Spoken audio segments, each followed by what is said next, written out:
Really thankful for the win. Got a lot of good to take out of this. Going into my 8th year, especially with a brand new team, I'm just going to only take the good.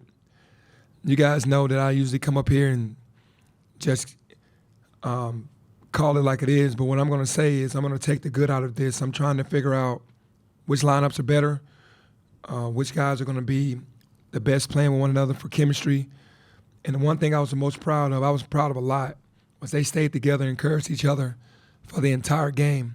So I never felt like we were in jeopardy of losing.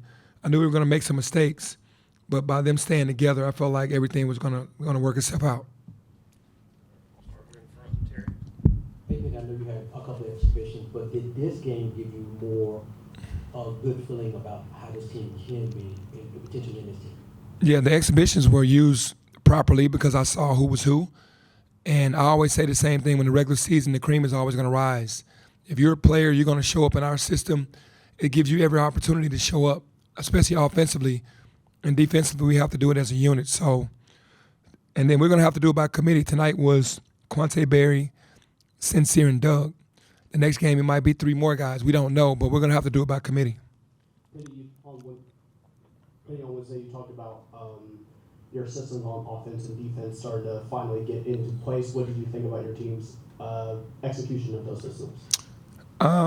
They did a great job tonight. Really great coach over there of going under every screen. And we have a counter to that we never got into, so that lets me know that we just got to keep working. And we just got a little stagnant for a while. But the thing that was carrying us in the first half is that we were playing defense. And that's a big teaching point for me with this team, that if we're not scoring, because we weren't turning the ball over, then we have to keep defending until we go on a run, and we did that. Defensively, we're making a lot of mistakes on the strong side, which is what we talk about not doing, which is okay because that's correctable. So everything's fixable. We just got to keep finding ways to keep energy in the ball offensively, and then defensively get tougher and tougher with our guards rebounding, our bigs staying out of foul trouble and staying in the game and fighting until the end.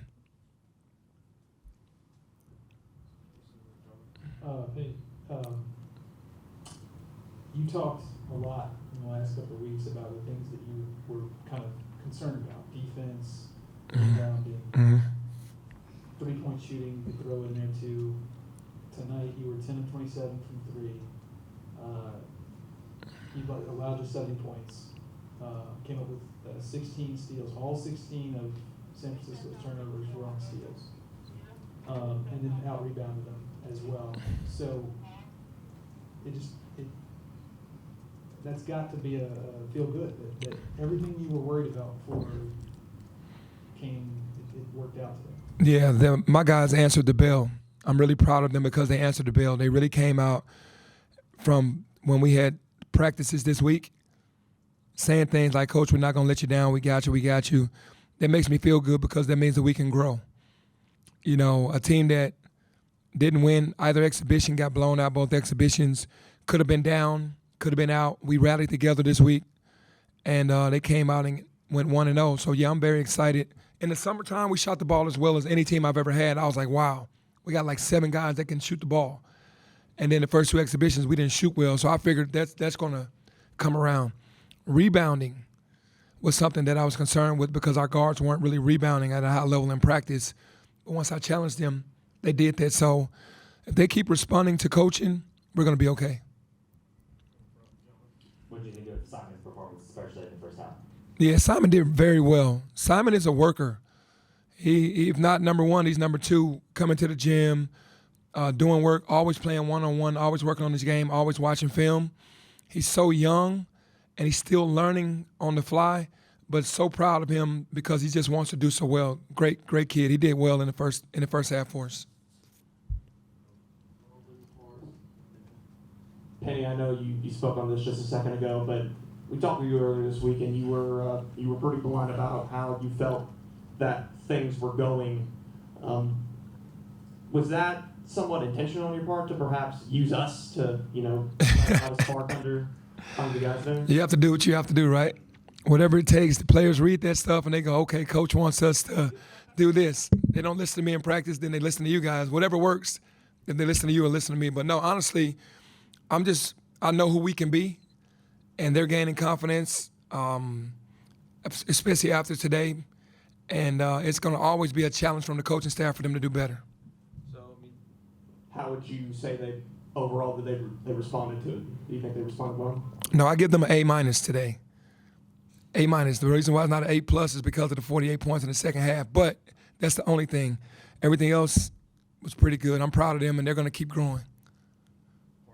To kind of follow up his question with the similar one, it was 3 days ago when you said what you said, and then you got Quante Berry talking about some player-only meetings that had to occur, and it just seems crazy, right? Like doom and gloom, chaos. What we saw for most of the game was a cohesive team. What changed in I think that the players, the older players, felt some slippage and felt like, I guess, some of the guys or everyone wasn't together like they needed to be, and they called their own meeting, which is healthy before the season, because if you have to have a lot of those during the season, you're not doing well. So they called their own meeting. We weren't in there. We didn't want to know, and they came out of that meeting more united than they've ever been, and they brought that into today's game. Have you ever been on a team where they've had a player-only meeting in the preseason? No. But it's 15 new players, so I've never played on a team or coached a team that had 15 new players. Coach, speaking of Simon, when he hit the 3 in the first half, the reaction from the bench was kind of like, it was like, like a celebration. Even when y'all walked off the court, they jumped on his back. What was that reaction? Is this like a rarity to see him hit a tray, or what was the reaction from? I think the reaction is they know his talent level, and for him to go in the game and do that, that's amazing to them, because he can shoot that shot. He can shoot it as good as any guard that we have. So Simon has been a gamer against Auburn. He came in today in his minutes and was on the plus side.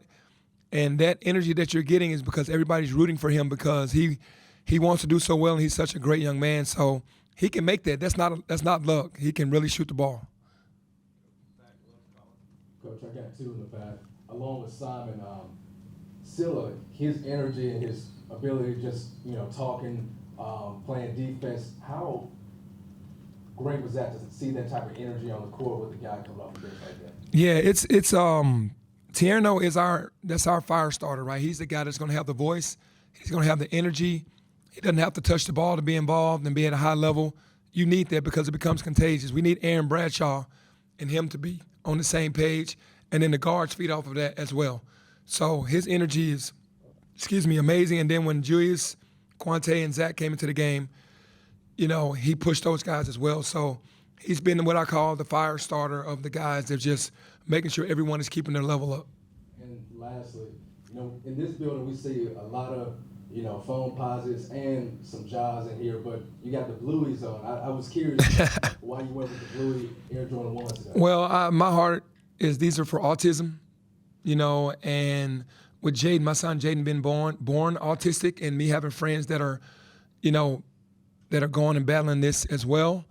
I wanted to represent all of them tonight, so I didn't wear any foams. Coach's challenge. One went for them, and I thought you tried getting one. And what did they say to you that you couldn't use it? And what are your thoughts on having coach's challenge this year? Yeah, I think the one that they got was warranted, and Sincere knows that he and I have to have a long talk because I tell guys, you're not going to get away with a cheap shot because the cameras are on. I said that before the game. And not to get technicals and take the game out of our hands. So they won that one. The one I was going to do was when Mookie Cook, I felt like he flopped and then hit AB in the face on that last play. And he said, do you want to challenge it? And I was like, no, because I only had one timeout left. But if I would have had 3, I probably would have. But I felt like, that he got hit in the face intentionally after he got the foul call. No, I love having challenges, man. I really do, because it gives you opportunity to overturn something that you thought wasn't right. Not only just to review a play, but to have a challenge. I like that. Last two. All right. You mentioned about your guards wanting them to rebound more. What are your thoughts on Julius Tedford's 9 boards and just kind of generally how he played? Yeah, Julius is he's like Tierno. Those guys from the guard position, he's the guy that brings the energy and is the fire starter for the guards. He's just tough, relentless, and doesn't need the ball to be effective, but is going to go out there and do all the big things that you need to happen. There was a moment like 3 minutes into the second half where Curtis Gibbons steals that inbounds pass, scores, the place is going crazy, you're up 23. In the next 7 minutes, I think USF scored something like 23 points to flip that game. How do you assess that stretch? What went wrong defensively for your guys? I think just communication of a new team. The more that happens to us, the more we have film, the more we have footage. You want to be on the winning side of those things so you can be happily in film showing, hey, this is what we can't do instead of being sad. So experience is the best teacher, and that's what's going to be the best teacher for us. We have to be able to sustain. So far this year when we've had leads, we've relinquished those leads. Once the adversity hits, the team hadn't been together enough to know how to stop the bleeding. So, again, we'll learn from tonight and just hopefully get better.